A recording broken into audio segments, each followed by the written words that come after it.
Hi everyone, George here, the editor of the Sales Transformation podcast. There's under a month to go until Global Sales Transformation 20, so this week we're bringing you some of the highlights from GST XIX, which was themed around cracking the code of key account management. As for this year's event, we're going to be looking at winning the right way, human connection in the age of AI. There are still a few tickets available, but we do expect to sell out, so please visit the link in the show notes to get your ticket if you haven't already. For now though, please enjoy the clips from GST XIX.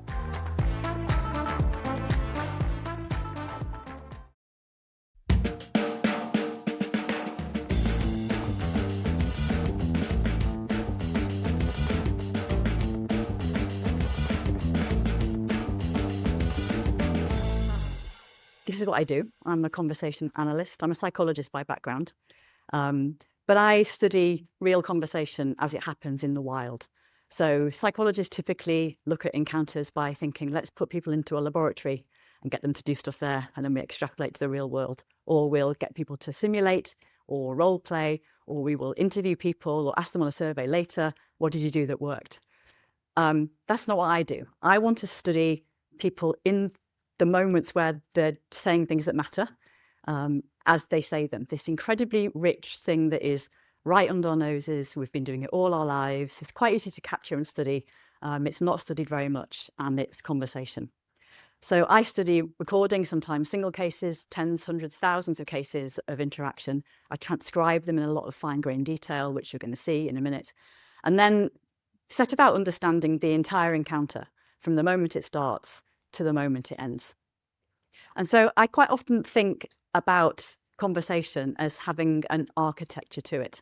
So you can think about a roadway, a racetrack, a golf course, but anything that's got a kind of structure to it, where you move along it, you move through it, turn by turn with the people that you're interacting with, and you complete projects. So you start with openings, then you maybe explain why we're having the conversation today, and then maybe someone's going to start asking you some questions. Think about a medical encounter where you open with the doctor and you do the greetings, and then you do the "this is why I'm here," and then the doctor might start to ask you some diagnostic questions, and then you might move into the next project, which might be some recommendations, some advice, some next treatment, and then the closing. So conversations are so interesting in the tiniest detail, but also kind of in aggregate at scale. And it's remarkable how in my field of conversation analysis, you see some fascinatingly universal things about the machinery that drives our everyday conversations. And that's what I'm interested in showing you a little bit of today. And so it's not just, if we take something like, cultural difference, or all the things that we imagine are very different in the way people interact with each other.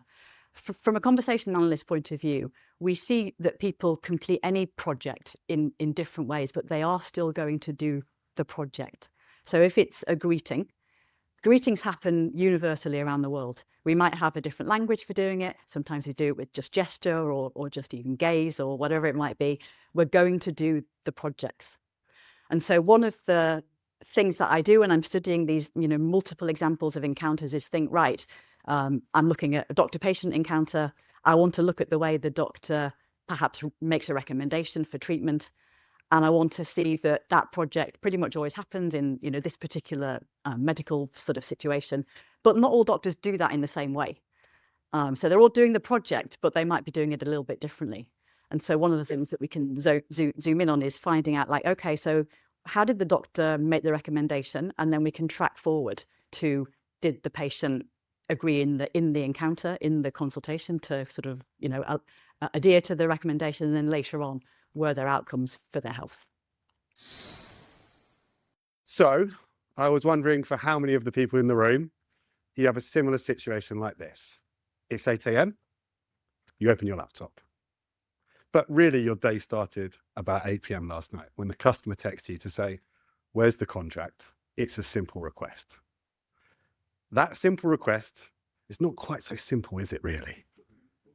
And it sent a cascade of challenges into your inbox at 8 o'clock on what is today, Thursday morning.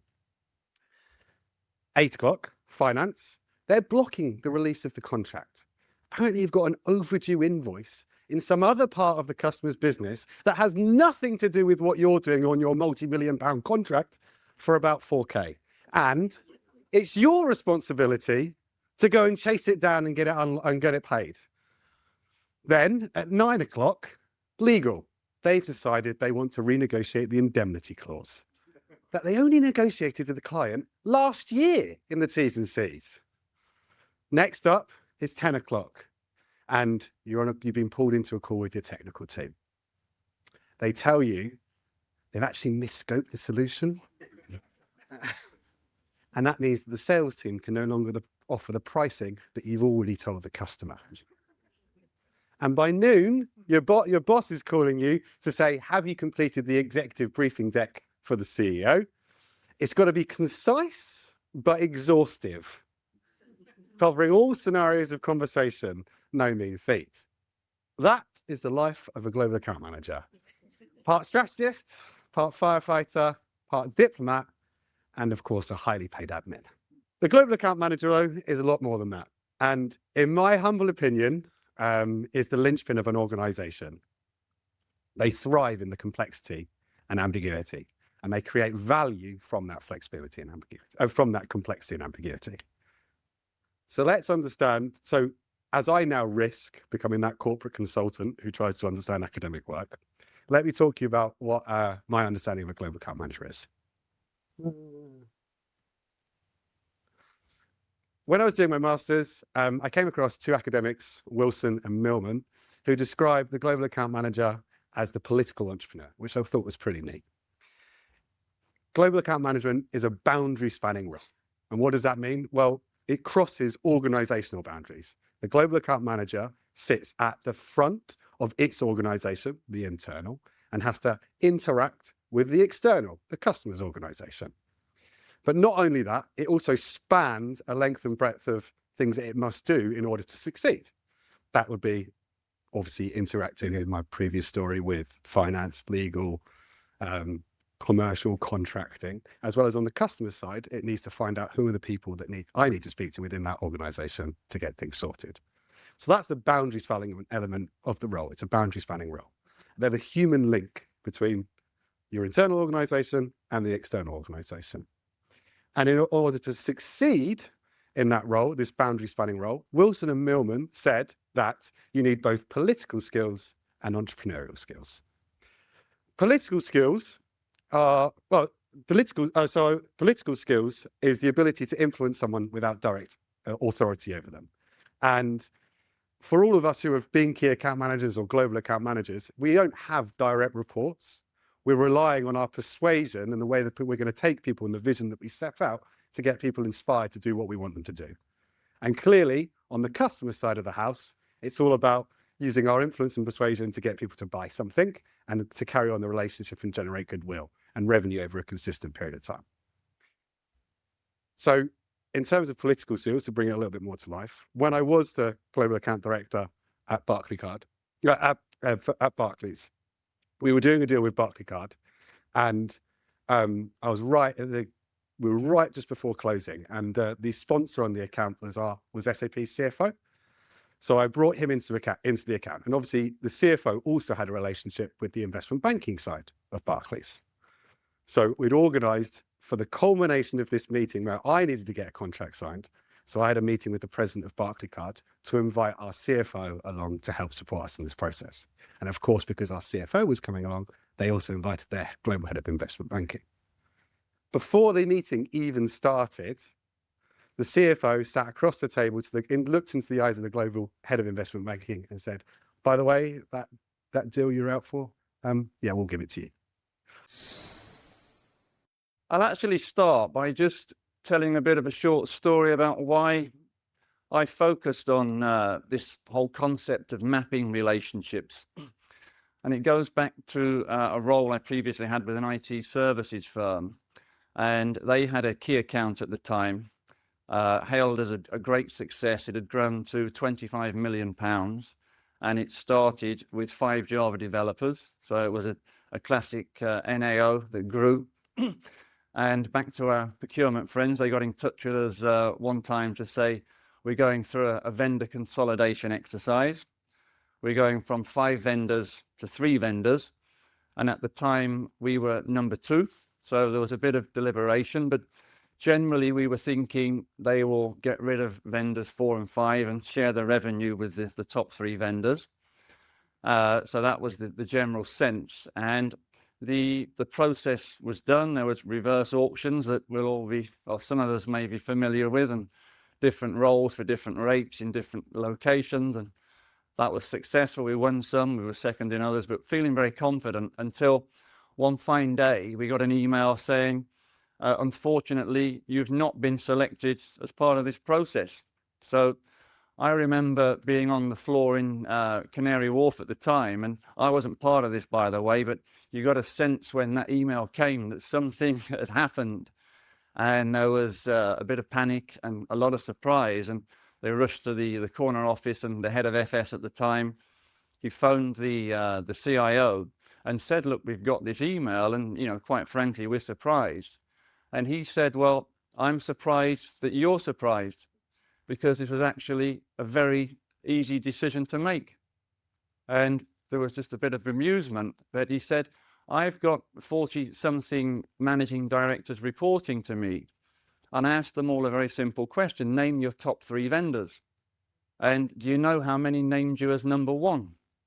0. Do you know how many named you as number 2? 0. And do you know how many named you as number 3? Can you guess? 0. And there was just a real, literal mic drop moment, because nobody could understand what had happened, because there were successful projects being run. So that's when I came in to do some analysis to understand actually what had happened. And when we started to look at the programs that we were delivering, that was like we'd won awards for those programs, that they weren't the people being asked for their top 3 vendors. It was their boss. And in the case of this key program, it was their boss's boss's boss that was actually being asked for the top 3 vendors. And we mapped all of that out, and we realized that across that MD suite, more than 50% of them were quite new. They were coming in the last 18 months, and there was a lot of change, but we just focused on the programs we were working on and just ignored the wider management layer and the other towers. And that story does not have a happy ending. The program's finished and the account closed. So that really set me up to think, look, there's more to this than meets the eye. We've really got to understand how we map relationships in the right way. So that's a negative example of not doing effective relationship mapping. And the focus of today is how, when you put that into place, and I've got a couple of use cases for you. If you do that effectively, you've really set the stage to grow your key accounts more effectively. So I guess I consider myself a procurement professional and leader. I've been in the profession about 30 odd years, predominantly financial services sector, professional services, but also I've worked in FMCG, public sector, manufacturing. 6 months ago, I left corporate life. And as I said earlier, I've set up my own organization, and I offer training services to sales teams on how to engage effectively with procurement people. Okay. What I would say over the last 6 months... But you're not allowed to sell. No, that's the only thing I would say. But what I would say is that I find all this fascinating, because after spending 30 years in the cocoon of procurement, I have learned so much about sales in the last 6 months. And I would encourage you, I'm encouraging procurement people to follow salespeople on LinkedIn. And I'd encourage you as salespeople to link in with 1 or 2 procurement gurus, because you'd find out so much when you enter someone else's world. So what is it about communication? I'm like, obviously as a scientist of communication, it's really a strange field to be in a way, because everyone has their whole lifetime's anecdata about how we talk to each other, because we've all done it forever. It's not like being a physicist and, most people don't know the intricate details of, the physics of black holes. So it would be a somewhat easier gig somehow. But communication is one of those really weird things, which is super important right up until the moment that we actually look at people actually talking to each other. And it's hardly ever something that people really do. And instead we, rely on things like this, my both most also favourite and also least favourite pie chart, which is, you've probably seen something like it, that, communication is 93% body language, 7% words. If you're taking a photo to share this, I'm going to diss it big time in a minute. Because of course this pie chart emerges from research by somebody called Albert Morabian in the 60s and then the 80s, and it's super common finding that people will just trot out about communication. But of course it doesn't really make any sense at all, because if communication was only 7% verbal and the rest was body language or intonation, how is it that when I'm in France, it's not fine 93% of the time? I don't really speak very good French. Or how come the Samaritans on the phone do amazing work on the phone? Why do we listen to the radio? How can we talk in the dark? It doesn't make sense, but we do love a stat and a pie chart. You may or may not know, though, that Morabian, who conducted the research where this stat emerged from, didn't really find the thing that people took from it, and has spent, a decent chunk of his career since trying to get people to stop using this finding in the wrong way. The second leading characteristic I came across was the player coach. So global account managers have got a long virtual or supporting team around them that they know how to delegate and allocate resources to make sure they get the best out of people and make sure they can stretch across the whole account. But they also know at critical times at what points to roll up their sleeves and get involved themselves. Maybe it's chasing through that technical support ticket so the customer can resolve the issue, or going line by line through the contract or the numbers just to make sure that the team have got the right things going on. You need to balance where you're going to lead and where you're actually going to get involved with the team. But there's also a scale up, scale down perspective I put to player coach. And that's an ability. The greatest global account managers had the ability to speak both confidently and as a peer to the C-level executives, as well as to the developers and architects down the bottom. And they have a valuable conversation at each level, and they change the way in which they talk to those executives at each level and those people involved at each level. The person that comes to mind for me on this, and it's probably one of my favorite TV shows, is Band of Brothers. It came out a long time ago, but if you think about Captain Dick Winters, played by Damian Lewis, he really embodies that player coach. He knew, and he was uncomfortable to initially do so, but when he would stand back and be able to coordinate the battlefield with the staff officers, but also when to step in and get engaged with his soldiers. I remember when, in one of the last episodes, when they were doing demobilizing the soldiers, and the soldiers one by one were leaving Germany to go back to the US. One of the soldiers salutes and says goodbye to him.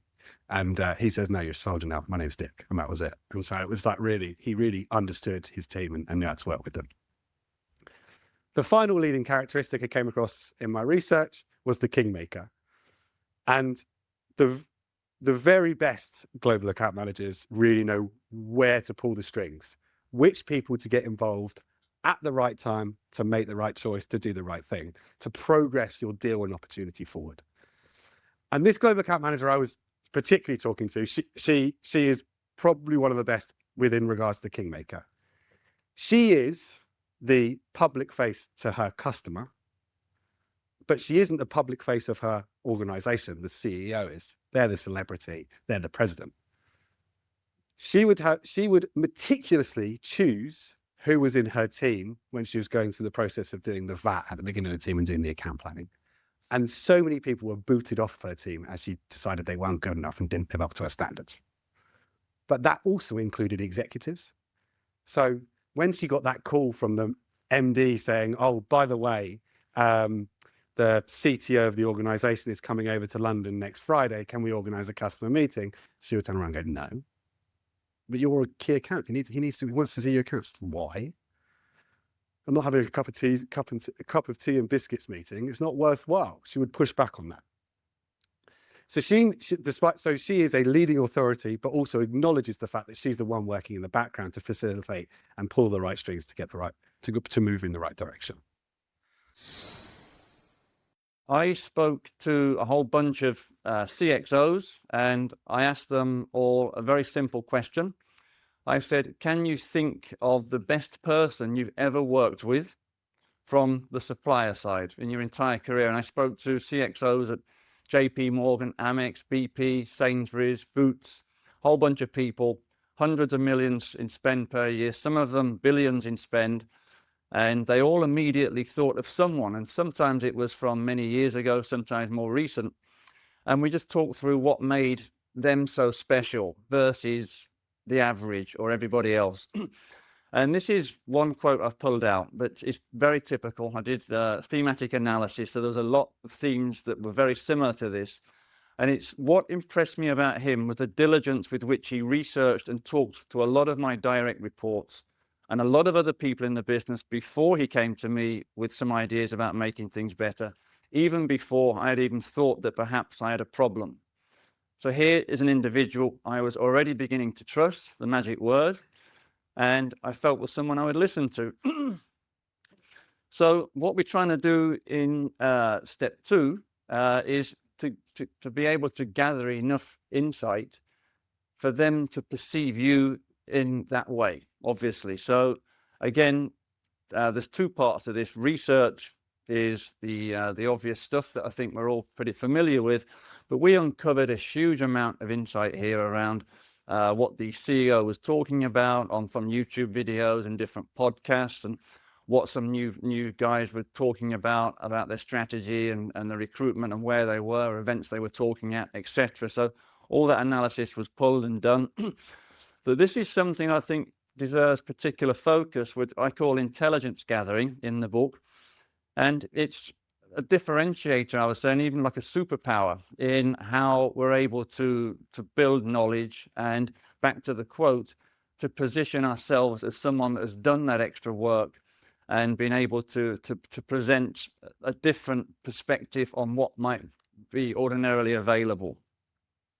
And these are just some basic stats that we pulled out just so you can see the breadth of this, and then it's like the panning for gold process starts. So we had 17 people that used to work at Jackson but actually now worked within this IT services firm. So obviously they were perfect candidates for conversations about what was happening in the organization, the competitor landscape, etc. And then vice versa, some of their people had actually gone to work in this organization, and then we get to the team link connections about who used to work there. So we'll come on to this later, but I also talk about talking to people who used to work at the organization, then be more open to share things with you, insights that they might not necessarily share if they actually work in the client organization. And then we've got the intra-hive data, which is the internal email systems, which are real relationships, I would argue, that exist across your internal email systems rather than the LinkedIn first-degree connections. So all of that's done. You're able to then gather at least a viewpoint on who can potentially help with intelligence gathering. And then we get to the fun stuff. And I've got a quote from Abraham Lincoln here. So if I was given 6 hours to chop down a tree, I would spend the first 4 sharpening the axe. So the point here is that steps 1 and 2 are sharpening the axe. You've not actually started, you've not actually done anything yet. You've not contacted anybody. And now that's what's about to start. So I've also taken another quote. We've talked about Gartner as well a few times here. So they found that the average deal size is between 11 and 15 stakeholders, which sounds about right, if not even a bit small. But the interesting part is that organizations that practice multi-threading outperform their competitors by 50%. That's the key part from this quote here. So the whole message around the engagement strategy, and we have heard this a few times as well today, is understand who your team is. And often people think about their team as like the people that do the same job as me, other account managers, but your team is actually the team that will help you be successful. And we heard that again today, you know, the legal, technical, leadership, etc. I did ask Brigitte and David if you could share the deals that you've done that you've been most proud of in your career. And Brigitte, I wonder if I could invite you, because I honestly think Brigitte is one of the most creative people as I've seen in this area. So, yeah. So it's with all these years, there's been a lot of deals, but the latest one is actually the one I'm most proud of. And without mentioning the name, I can paint up who it is, but it's the largest beauty company in the world with a market cap the same of Accenture. Their shelves are always full when you go through the airport. You'll see them, and they're very heavily branded. Part of their aspiration as a company is that they act as an entrepreneurial company. They are extremely flexible. They are, they look at top line. They grow double digit. Well, the last quarter they didn't, but except from that, they've grown double digit where the others have not. So they look at top line. They don't look at cost. Now, it's a French-based company. And narrowing it down. And those of you who have had French customers also know what they're like.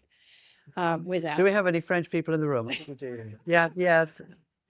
So Alex, Alex is listening. So how do you engage with a customer who doesn't consider cost a problem? Where a CFO doesn't care what cost to service looks like? How do you engage with a customer who is only concerned about growing top line and being close to their customer? How do you convince them that externalization, we don't call it outsourcing because that's okay. Externalization of a service is good for them? But how could that be when they built their business on having branded staff doing everything? You have to figure out what uncovers the willingness to talk. And that's why Elizabeth's speech was so spot on. What are the words that will open up that conversation? And no Gen AI prompter could have told me how to uncover that. So we met them at a Gartner conference. We had not engaged with them. This is about 18 months ago. And I sat next to, by pure coincidence, a gentleman who was head of their planning, global planning, biggest supply chain in the world, pretty much, in that space. And I basically, had a conversation with him, and he basically said, look, we want to plan better so we can sell more. And that's not the type of conversation I normally have. It's a conversation of we need to optimize our planning so we have the goods in the right place, and we want to reduce our number of people doing. Basically, it's all about we want to reduce the number of planners around the world. So I needed to uncover in that conversation that required careful questioning and listening and prompting. And he basically said, look, we're going to issue an RFP, but, you're welcome to bid, but we don't know you and we don't engage with Indian companies. Genpact is listed on the New York Stock Exchange, but it's an Indian company. And I said, look, well, I'd like to take a look at it. And we took a look at it. And I said, look, we can win this. We can win this by aligning to the DNA of this company, by aligning to what they're trying to achieve with our world-class capabilities. We are the small, because we don't have a market cap like Accenture. We are the beauty of the small and the big, because we can be agile. We can be playing the entrepreneurial agile partner to this partner. And we went in with this broad campaign theme that very, very quickly resonated with with procurement. It resonated with the buyer. It resonated with the COO, who's quite a charismatic and different person. And obviously orchestrating this campaign was really critical, because I cannot show up to the COO when I'm dealing with the chief procurement officer. I need to get my CEO in to deal with the COO. So it was the orchestration of planting every word that was meaningful to them in that campaign. And we were awarded the deal over their in-house partner, McKinsey. over Capgemini, over Accenture. We got the deal. And so that was the start of the relationship. And clearly, once you get in, you have to deliver to the promise. You have to be delivering to that outcome that they're looking for. And in that process, you need to speak to a lot of people, especially in a company like that, where they are very entrepreneurial, they're very different, they run their business differently, to understand and uncover where the next big deal is. And you have to plan a lot of elements around with the CFOs, the other buying partners, procurement officers, about how can we do sustainable procurement for you? How can we do co-man? How can we externalize your entire supply chain? All of that. I can tell you ChatGPT would never have been able to do that for me. So it was a lot of visits to Paris. And we got the first BPO deal a month ago. What do you think the level of importance is for using silence in questioning and communicate? Because a lot of this was based on, 0.2 seconds to respond, 0.7. What level of impact do you think this plays, particularly when interacting with clients? Because as salespeople, we often find that we're told to use silence appropriately. What level of influence do you think that has on a customer? And do you think that improves their willingness, if I was to use that word, to respond and engage with us? Yes, a great question, actually, because silence, well, first thing, silence is never really silence, because silence is not nothing. It's not inert. We don't switch off for 2 seconds and then we're back on kind of thing. It's not a nothing thing. So silence, first of all, has to be almost actively produced and maintained, and it's quite hard to maintain a long silence. So some of those examples that you saw, I think the longest one was 7 seconds or something. I think the longest one I've ever recorded was 11.2 in a police interview, where the suspect just really didn't want to answer the question, so they waited for 11.2 seconds, and then a different version of the question came out.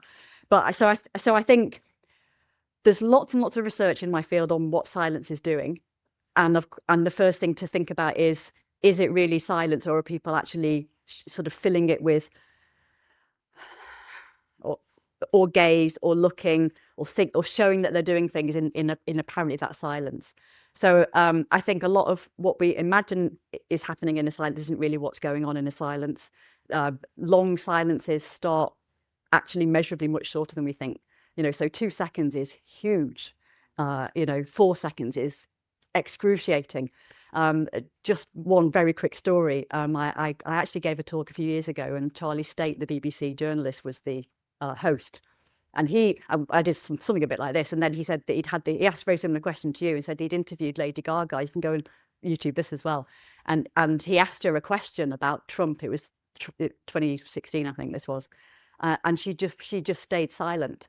And he said that the silence was so excruciating that when the BBC broadcast the version of the interview, they actually chopped 8 seconds of it out because it was so long that they thought we just can't put viewers through it, which I thought was actually kind of fascinating. So yeah, silence is very powerful, but it's doing a whole bunch of different things. A question I'd really love to ask you is, what is it that you need from your sales leader? Management up, or your sales leaders that are selling into the account? No, so who you report into. What do I need from What them? is it that you need, as a really great global account manager? What is it that I need as a really great global account manager? Before I get to the answer to that question, one thing that you are as a global account manager is the expert in your customer. So whenever someone asks, that should be what you're an expert in. You might not be an expert in anything else, but you are the expert in that. So when your management team ask you what you need and how they can help, it's all about knowing how can you use their seniority to influence someone senior on their side. It's always to do with that, and at the right time. But also, as I mentioned, with that ambitious visionary, you always need more runway. And so I think I tried, and I did a lot as a global account manager to bring the management team on the journey with me, so they could see what they're doing, because you're constantly under pressure to deliver results, which you need time to deliver. So when I spoke to my management team, it was under the surface, the tone of the conversation would be, I need the runway. You don't ever ask for that up front, but you do it by getting the buy-in and the thing. And externally, whenever I needed their help to go, and it's like, I'll bring you in at the right time to meet the right person when I need you to do a role. And that role is either a higher escalation, or generally speaking, in the corporate and my organization, it's just getting that commitment that they're going to be there and available when they're delivering the project and there's someone to call upon. So both from a pre and post sales perspective. We don't have all the luxury of that time to get into selling something to someone, right? So is there effectively a simplified version of that process, right, that you think could work, or a leaner version of that process that you think could work? Or maybe in another way, what are the key activities that you think are the must do in the process that you walk us through? Well, I'd start by saying that this does take time and effort. There's no doubt about it. But when we're focusing on the biggest accounts that a company has, this is a $5-6 billion company with all of their large accounts. Most of those are over 100 million in revenue. It deserves this methodical approach. And what I would argue, we heard in the panel previously about AI and the impact of AI and automation. And so some of the things that I also describe here around how to gather, how to differentiate yourself in the past by doing thorough research is now going to be automatically created through AI. And previously, the good salespeople, if you will, that would spend their time physically doing that are now unable to differentiate themselves because this is much easier to do. So I would say that we need to excel in other ways and differentiate ourselves in other ways. And I suggest that this is the right way to do that. And it's the intelligence gathering piece, which is much more difficult, much more time consuming, like I call panning for the gold. But we can all have at least a handful of examples of where one relationship, one conversation has been the difference in winning a deal and losing a deal. And not necessarily a relationship to a key decision maker, but someone who's given you some insights and intelligence. They had profiled their business. They had a very, very clear view of what they wanted. And they were going out to look at an RFP, and we got wind of it. They were looking to go for the RFP. We did all of the good stuff that I'm sure you do on a regular basis. We looked at, we mapped the business. So what was the drivers within those businesses? We stakeholder mapped it. We understood multiple areas of where they wanted to be. We're fortunate in the fact that we supply that market. We have most of the major sports fashion brands under our umbrella. So we knew where the market was going. And then we engaged with them. We engaged with multiple stakeholders, looked at sustainability managers, procurement, finance teams, and so forth. So we had a very good understanding of their business at this point. And then we were trying to shape the RFP, but we just could not, at the time, change their mindset of what they wanted. So they went for an RFP which defined something we were just absolutely convinced that wasn't right for them. And going back to some of your values, that sort of tenacious audacity of being able to stick to your guns and tell them that that's not what they should be doing. So we put a really strong pitch together with a completely different viewpoint as to what we felt they needed, which was quite brave. And we actually said, we're not going to actually quote for what you wanted to. Let's have a continued dialogue. And as a result, they took us to one side of the RFP and said, right, we'll continue to run the RFP because that's what we want. But we're quite interested in what you're talking about. And then we had multiple stakeholder engagement as to, okay, what would it look like in our world if we delivered this through? And in the end, we were literally in a bidding of one. It was just literally us pitching this idea. And in the end, we convinced them that that was the right thing to do, and we got awarded the business. So that was interesting. I think from a procurement point of view, I know it's a bit of a caricature, but we remember the deals where we feel that we've made the biggest cost reductions. I won't name examples. But the other thing I would say, building on the comments about RFPs, is that when there's an incumbent in place, you'll all be aware that almost all RFPs have an underlying why change versus time for a change dynamic, which you guys need to try and understand what is at play. So as a procurement person, one of the biggest satisfactions is where you have what I'd call a why change dynamic. You know your stakeholders doesn't really want to change. They're going through the process almost because it's the policy or they want to indulge you. But as a result of the RFP, you actually end up with a different vendor who has come in and proven that they can add something that the current vendor can't. And that's very satisfying. So I'm like sales support. So I'm a sales specialist for the products that the account managers are trying to sell as that vision. What do you need from, as a high performing global account manager, from that sales support to turn that vision into action? What makes that exemplary team behind you? I've got a good example for that. So I was working on a deal last year where it was a global deal and involved 2 product sales bags. And in order to get the customer to buy into the long-term vision, I needed to get agreement from one of the sales guys from that specific product bag to let go of some short-term sales drivers and bundle his deal into the long-term deal to generate success, which meant he actually took quite a little bit of a haircut on his deal. But it meant that it meant as an account team, they could have a broader conversation with more people, expand and influence upwards the conversation and get more execs involved because they could see we were doing more things with the account, not just in one specific area. So there's a from a global account perspective, you need them. Well, we're obliged to try and convince you to buy into the long-term strategy. But from a sales support perspective, we also need you to drive your own opportunities as well. So you do often see the product sales specialist might hang on the coattails of the global account manager and their relationship. I'm not suggesting anyone in this room might do that, but you'd often see that as well.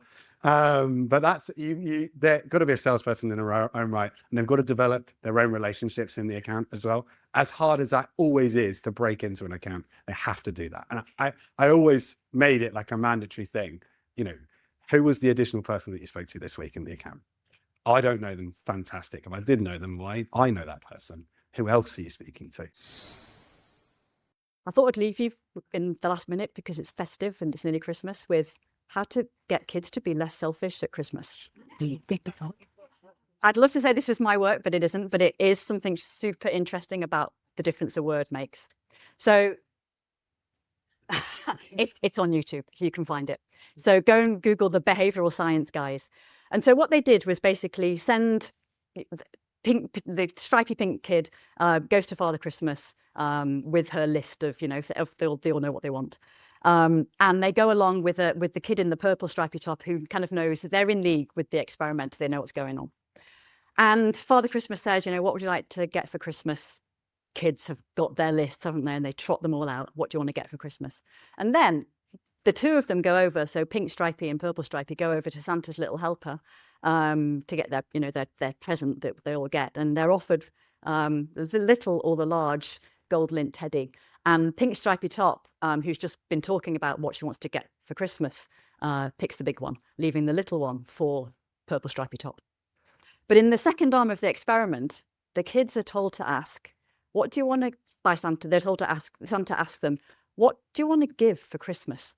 And you should go and Google it and watch it because the kids, you can see them going,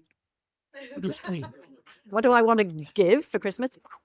But Santa persists and eventually, the kids get on board and I want to give love to my mom. It's quite cute. But what is very interesting and of course now probably quite predictable is that in that second part of the experiment, experimental kid is more likely to offer the large teddy to purple stripy than take it for themselves. So words matter a lot. The words you choose to frame a problem or do anything are going to powerfully influence the way you're feeling about it, but also the outcome of that conversation. And so I just leave you with that thought that this event is about the art and science of sales language. And people often ask me, is communication an art or is it a science? And I think really, for me, conversation communication is an art, but you need the science to describe it accurately, and then we can all learn that together.